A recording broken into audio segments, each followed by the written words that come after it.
जो डॉक्टर रितु सिंह से इनकी जो प्रिंसिपल हैं, क्या नाम है उनका, सविता रॉय, प्रॉब्लम सिर्फ एक है, ये उनसे ज़्यादा अच्छा इंग्लिश बोलती हैं, उनसे ज़्यादा अच्छा इस उम्र में अपना सब्जेक्ट जानती हैं, उनसे ज़्यादा ये कैपेबल हैं।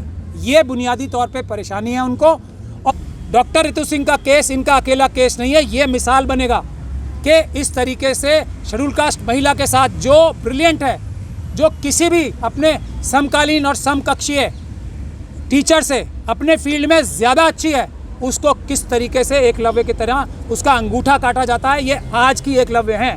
रिकॉर्ड्स को तोड़ मरोड़ के कोर्ट में पेश किया और जब किसी से काम नहीं चला तो झूठे स्टूडेंट्स के नाम से बगैर सिग्नेचर के, बगैर किसी स्टूडेंट का नाम, जिसमें कंप्लेनेंट का नाम ही कोई नहीं है, वो एक झूठी कंप्लेंट खुद लिख के रिकॉर्ड पे लाए। ये सब बड़े बड़े अपराध हैं जो प्रिंसिपल साहिबा जो लोगों को ज्ञान देती हैं अच्छाई और समझदारी का स्टूडेंट्स को, वो इस प्रकार के क्रिमिनल अपराधों में लिप्त हैं। ये सभी SC ST एक्ट में भी गुनाह हैं, अपराध हैं। हमारे देश की सबसे बड़ी समस्या मनुवाद को है, उसका एक छोटा सा उदाहरण है और ये छोटा सा उदाहरण ऐसा है जो मनुवाद की जड़ और बुनियाद को खोखला कर सकता है। दो महिलाएं जो मेरे दोनों तरफ खड़ी हैं, नवदीप कौर और डॉक्टर रितु सिंह, इनका कसूर क्या है? सबसे बड़ा इनका कसूर ये है कि इनको देखकर, एक तो ये SC कम्युनिटी से आती हैं, दूसरे ये महिलाएं हैं और इनको देख के मनुवादी जो अपने आप को बहुत ज़्यादा इंटेलिजेंट, झूठा इंटेलिजेंट बनाना चाहते हैं, कैपेबल बताना चाहते हैं, इनको देख के उन्हें इन्फीरियॉरिटी कॉम्प्लेक्स होता है। ये है इनकी सबसे बड़ी गलती और ये है हमारी सबसे बड़ी जो एक पॉइंट है जिसको हमें हाईलाइट करना। और सारे वकीलों ने जो केस डाला शुरू में, और मुझे कहने में कोई कोताही नहीं है कि इनको SC ST एक्ट जो है उसके बारे में खुद नॉलेज नहीं थी कि कानून क्या है। जो हमारे समाज के लोग, जो SC ST समाज के लोग हैं, उन्हें खुद ये नहीं पता लगता कि उनके साथ प्रताड़ना हो रही है। जो उनके साथ काम हो रहे हैं वो SC ST एक्ट में गुनाह हैं, अपराध हैं। तो ना इनके वकीलों ने बताया इन्हें। तो ये सब चीज़ें जब इतनी पढ़ी लिखी महिला को समझ में नहीं आती, उस हिसाब से केस डाला। जो हाई कोर्ट की, जब तक मैं इनका वकील नहीं था, जो हाई कोर्ट में केस डाला पहला, उसको डिसमिस करने का वजह क्या थी? टेक्निकल वजह। और हमारी जिम्मेदारी है कि हम जजमेंट्स को क्रिटिसाइज़ करें, जब ही हम सच्चाई सामने ला पाएंगे। सिर्फ एक वजह से कि प्रिंसिपल को पर्सनल कैपेसिटी में इन्होंने रिस्पोंडेंट नहीं बनाया, इस वजह से इस टेक्निकलिटी पे इनकी पहली रिट डिसमिस हुई और उसके बाद अपील भी इसी वजह से डिसमिस हो गई, जो मैंने आर्ग्यू की थी। मगर मैंने इनका केस जब पढ़ा तो और इनकी बात सुनी तो मैंने इनसे बोला, ये आपने सबसे पहले इसकी FIR क्यों नहीं कराई? आपके साथ तो पहले दिन से वो ये कह रही है कि तुम कपड़े किस तरह के पहनती हो, ये तरीका नहीं है शेड्यूल कास्ट लोगों को ये कपड़े पहनने का, और आप किस स्टाइल में रहती हो, ये तरीका नहीं है। ये सारे इनके पास सबूत हैं इस बात के। यहाँ से शुरुआत हुई। उसके बाद इन्होंने खुद बताया आपको कि इनके स्टूडेंट्स ने इनके बारे में इतनी तारीफ़ें लिख रखी हैं जिनके सबूत इनके पास मौजूद हैं।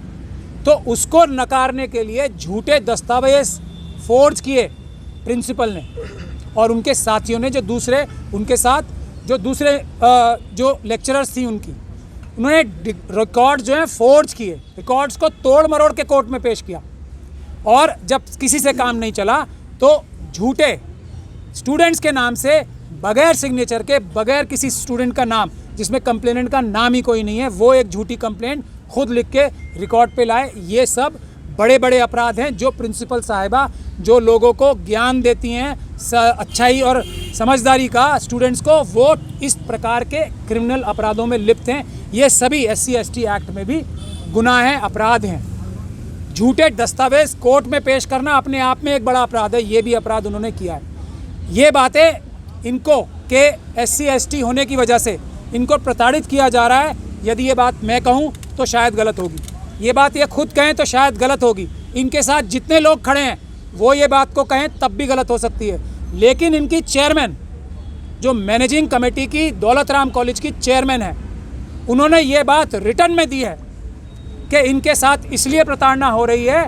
ये UGC को लिखी है उन्होंने और वाइस चांसलर को लिखी है कि इनके साथ इसलिए प्रताड़ना हो रही है, उन्होंने लिखा कि इनको नहीं हटाया जाना चाहिए और इनको रखा जाना चाहिए, और इनके साथ इसलिए प्रताड़ना हो रही है, इनके साथ इसलिए ज़्यादती हो रही है, कोई और इनका कसूर नहीं है कि ये शेड्यूल कास्ट को बिलोंग करती हैं। ये फाइंडिंग जो उस कॉलेज की सबसे बड़ी अथॉरिटी है,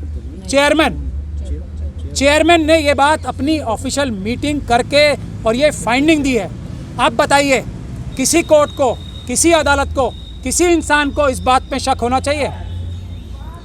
तो ये है इस बात की सच्चाई। फिर उसके बाद ये गई अलग अलग जगह पे, शेड्यूल कास्ट कमीशन में गई, क्या हुआ इनका? ये पार्लियामेंट्री कमेटी में भी गई, वहाँ से भी इन्हें न्याय नहीं मिला। क्या कहा गया कि हम इंडिविजुअल केस नहीं लेते।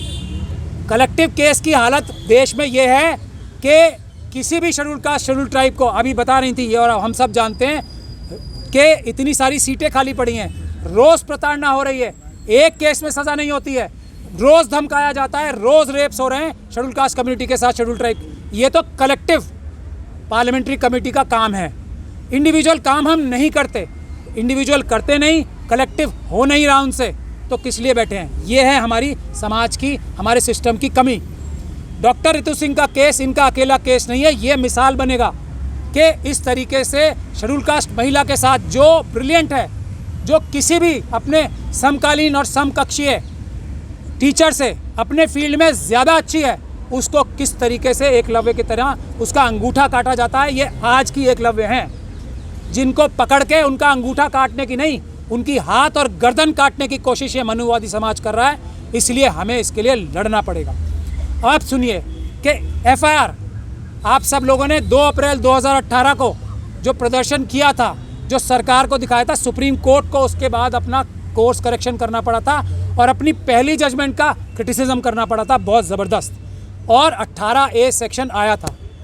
इनके लिए 18A का पुलिस ने इस्तेमाल नहीं किया, एफआईआर नहीं की। हम अदालत में गए, अदालत में जज साहिबा ने भी, और मुझे इस बात में कोई कहने में शक शुबे की गुंजाइश नहीं है, एक गैर कानूनी ऑर्डर पास किया जो नहीं करना चाहिए था, और ये क्रिटिसिज्म है उसका, और मैं उसका खमियाजा भुगतने का लिए तैयार हूँ।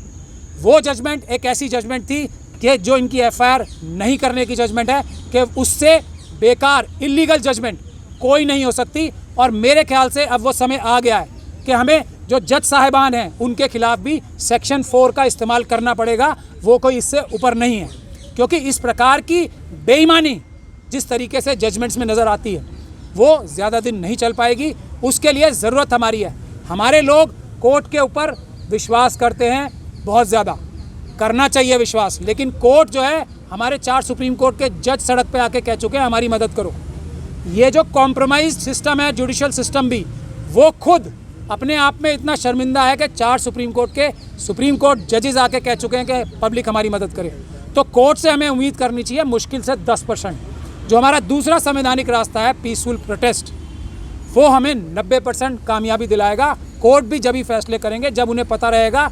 ओपन कोर्ट का कॉन्सेप्ट क्या है कि लोगों को ये फैसले हमारे बुरे लगेंगे, अगर हम अन्याय करेंगे तो लोग हमारे खिलाफ खड़े होंगे। ओपन कोर्ट का जो कॉन्सेप्ट है वो यही है। तो लोगों को खड़ा होना पड़ेगा, गलत जजमेंट्स की क्रिटिसिज्म करनी पड़ेगी, जो तोड़ मरोड़ के जजमेंट्स की जाती हैं किसी भी हालत में। SC ST माइनॉरिटी OBC और महिलाओं के खिलाफ जजमेंट हर पास की जाती है, उसके खिलाफ सड़कों पे आना पड़ेगा। और डॉक्टर रितु सिंह के लिए हम सड़कों पे नहीं आए तो डॉक्टर रितु सिंह पहली तो ज़रूर हैं, आखिरी नहीं है। हज़ारों जो जगहें बाकी हैं, मैं इस प्लेटफॉर्म के माध्यम से, और अभी मेरे साथ बड़े बड़े नेता मौजूद हैं, उनके माध्यम से, और वो भी करेंगे आप सबसे गुजारिश, पूरे देश के जितने भी एडहॉक टीचर्स हैं, ख़ास तौर पे हमारे जो एलिजिबल कैंडिडेट्स हैं SC ST OBCs के, उनको सब काम छोड़ के आज ही सड़क पे आ जाना चाहिए। अपना ज़्यादा से ज़्यादा समय पीसफुल प्रोटेस्ट में निकालना चाहिए। हज़ारों लाखों नौकरियां पड़ी हुई हैं खाली, जो उनका इंतज़ार कर रही हैं। ये जो अपॉइंटिंग अथॉरिटीज़ हैं, ये नॉट फाउंड एलिजिबल या सूटेबल नहीं है, दे आर नॉट सूटेबल। ये अपॉइंटिंग अथॉरिटीज़ उस जगह पे बैठने के लिए सूटेबल नहीं है। इनको हटा के हमारे लोगों को, SC ST OBC और माइनॉरिटी के लोगों को जब तक अपॉइंटिंग अथॉरिटीज़ पे नहीं बिठाया जाएगा, ये तो बाय एंड लार्ज नहीं, बाय डिफ़ॉल्ट नॉट सूटेबल हैं। इनको जो इंटरव्यू लेते हैं वो अथॉरिटीज़ सारी नॉन सूटेबल हैं। जिस तरीके से इतनी सारी वैकेंसीज़ मौजूद हैं समाज में हमारे, हर डिपार्टमेंट में वैकेंसीज़ मौजूद हैं, उसमें हर रोज़ चोरी हो रही है, उसको 5 साल बाद 10 साल बाद दिखा दिया जाता है कि सिस्टम चरमराया जाएगा, इसलिए हम जनरल कैटेगरी के लोग ले लेंगे। ये बेईमानी है, ये चोरी है, ये डकैती है। SC ST OBC के लोग, माइनॉरिटी के लोग किसी भी दिन जनरल कैटेगरी के लोगों से ज़्यादा समझदार हैं, ज़्यादा कैपेबल हैं, ज़्यादा।